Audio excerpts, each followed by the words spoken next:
আসসালামু আলাইকুম। আশা করব আল্লাহর রহমতে সকলে ভালো আছেন।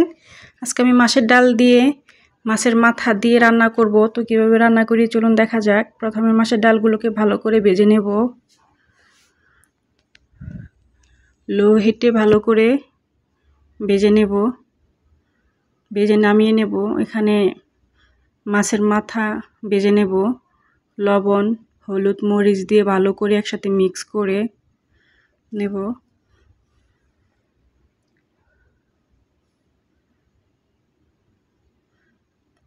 এভাবে রান্না করে খেয়ে দেখবেন, খুবই ভালো লাগবে। ভালো করে মিক্স করে নেব। ফ্রাই প্যানে তেল দিয়ে দেব। তেলটাকে খুব ভালো করে গরম করে নেব। গরম হওয়ার পর ভালো করে সবগুলো মাছ দিয়ে লাল করে ভেজে নেব।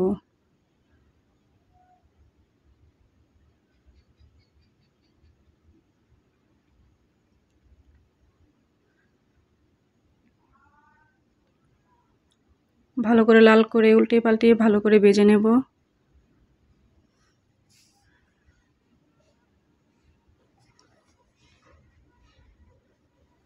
ভাজা হয়ে গেলে নামিয়ে নেব।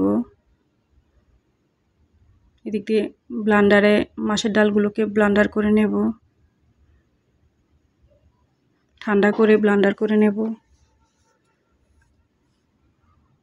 মাছগুলিকে নামিয়ে নেব।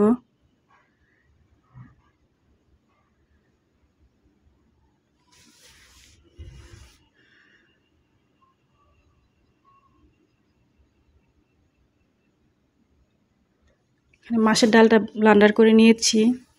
কড়াইয়ের মধ্যে ঢেলে দেব।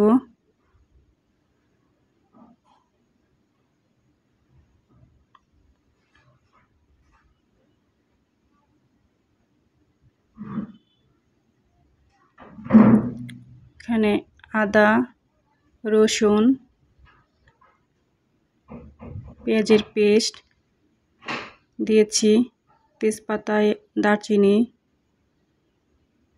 পেঁয়াজ, রসুন কুচি, কিছুটা রসুন আস্ত দিয়েছি,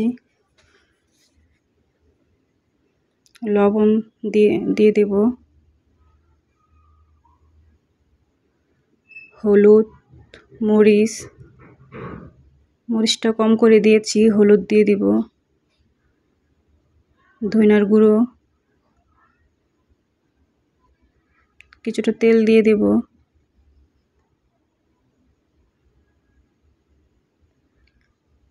ভাজা জিরার গুঁড়ো দিয়ে দিয়েছি,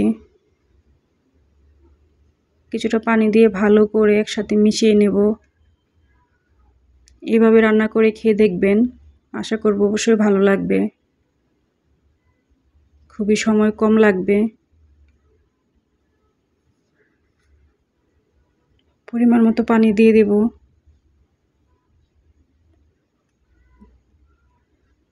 গ্যাসের হিটটাকে বাড়িয়ে দিয়েছি। আমাদের ছাদ বাগানের কিছু কাঁচামরিচ দিয়ে দিব আস্ত।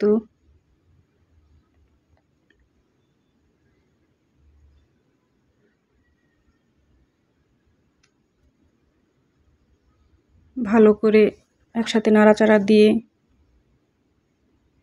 ঢেকে রান্না করে নেব। বলক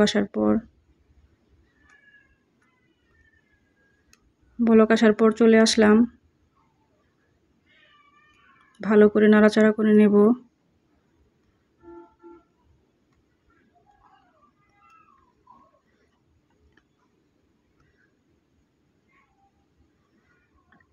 ভেজে রেখেছি মাছ, এখানে কিছুটা আদা কুচি করে নিয়েছি। ভালো লাগে এভাবে দিলে।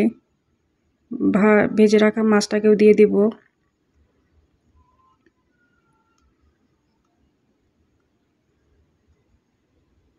ভালো করে কিছুক্ষণ নাড়াচাড়া দিয়ে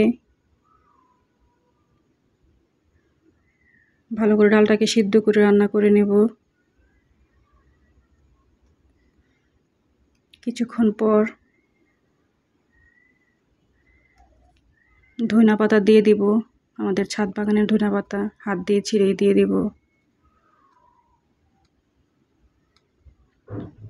তো তো আমার মতো রান্না করে খেয়ে দেখবেন, আশা করব খুবই ভালো লাগবে।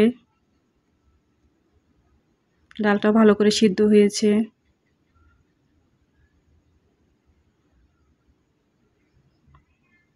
ঢেকে গ্যাসটাকে অফ করে দেব, রান্না হয়ে গিয়েছে। খুবই সুন্দর একটি স্মেল বের হয়েছে, খুবই গ্রান, খুবই মজা হয়েছে। আপনারা অবশ্যই এভাবে রান্না করে খেয়ে দেখবেন, আশা করব ভালো লাগবে।